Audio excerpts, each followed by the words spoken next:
Hey guys, what's up? This is Ben Golliver for SB Nation. We're here to preview the Western Conference playoff picture, but we really can't do it because we're still waiting on the last team to the party.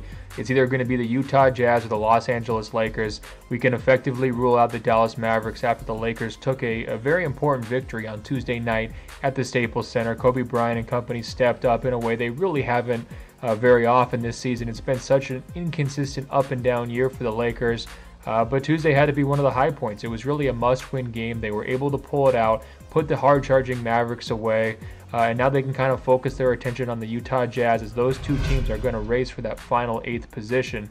Now, in the big picture, grand scheme of things, it's not the best reward in the world. Whichever one of these teams comes out on top is going to have to face either the San Antonio Spurs or the Oklahoma City Thunder. At this point, those two teams are so much better than the sort of middle of the road teams in the Western Conference that you're looking at probably a 4-game sweep, maybe 5 if the underdogs are lucky. That said, that doesn't mean the Lakers are going to try any less hard. In fact, they're clearly motivated trying to get into the postseason.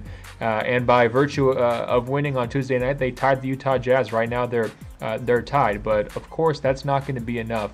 The Jazz do hold a tiebreaker, so what the Lakers need to do now is they turn their attention to the final 2 weeks of the season is try to find a way to get an extra victory above the Jazz, and that's going to be tough. And there's one reason why. Really, the Jazz have 3 cupcakes remaining on their schedule. They took care of business against the Blazers on Monday night. Now they've got 3 easy games remaining. Those games are going to include a date with the Hornets and then a home-and-home with the Timberwolves. All 3 of those should be wins, and you can pretty much lock those in for the Jazz at this point. They're playing pretty solid basketball. If you only give them those 3 wins, Utah would be at 42. Of the other games on Utah's schedule, they've got matchups against the Nuggets, Warriors, Thunder, and Grizzlies. You would expect they'd be able to get at least one of those wins. That's going to put them at 43. So for the Lakers, the magic number that you're trying to reach is 44.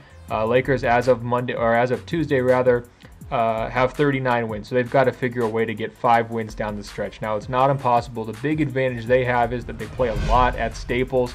Even one of their quote-unquote road games is against the Clippers. That's going to be in Staples. Surely the Lakers fans are going to be coming out hard for that one, but they've also got home games against the Grizzlies, the Warriors, the Spurs, and the Rockets down the stretch. Now, those last 3 games are going to be very interesting because all those teams currently are in the Western Conference playoff picture pretty comfortably.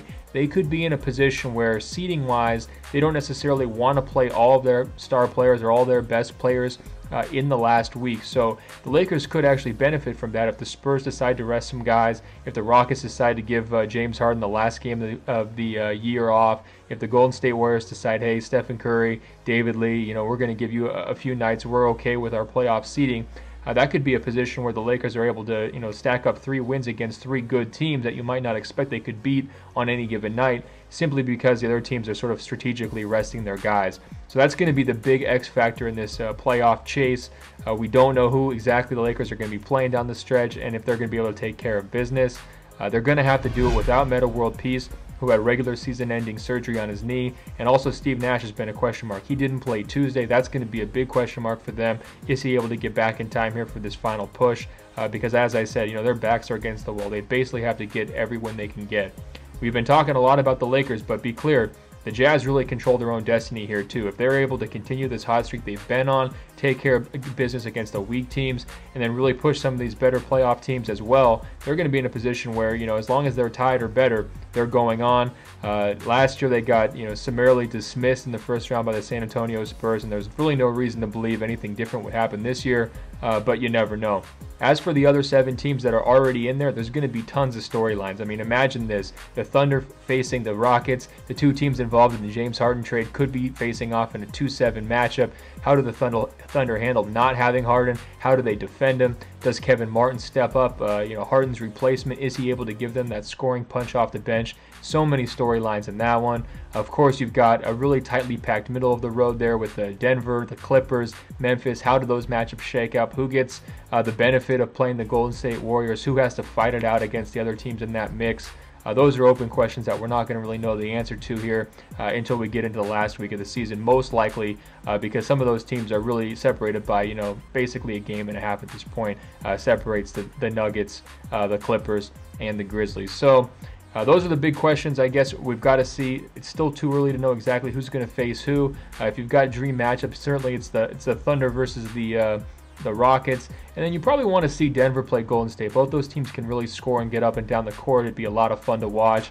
And, you know, they both have great home court advantages, so it'd be fun to see how they play when they're on the road. That'd be a good bet. That series will probably go 6 or 7 games and really have a lot of action for you in the first round.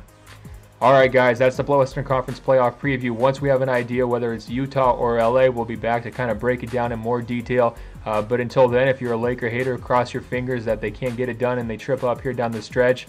And if you're hoping to see big ratings and, you know, the big superstars, and you want to see Kobe go against Tim Duncan one final time maybe in the playoffs, pull for LA. Be sure to check out sbnation.com/NBA and also SB Nation on YouTube.